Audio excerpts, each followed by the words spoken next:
বান্দারে যদি গুনাহ করে ফেলো আমার রহমত থেকে মুখ ফিরিয়ে তুমি চলে যাইও না।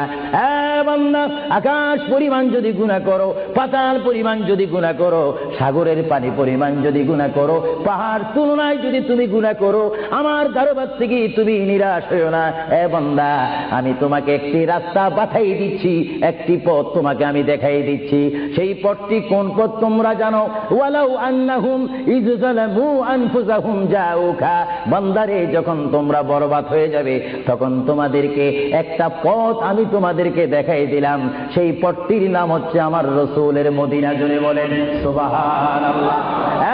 বান্দা, আমার নবীর দরবারে গিয়ে কেঁদে কেঁদে তোমরা বলো, ইয়া রাসূলুল্লাহ, ইয়া হাবিবাল্লাহ, আয়া আকা, ইয়া রাসূলুল্লাহ। আল্লাহ কোরআনে বলেছে, ওয়ালাউ আন্নাহুম ইয যালামু আনফুসাহুম জাউকা ফাস্তাগফিরুল্লাহ ওয়াস্তাগফারা লাহুম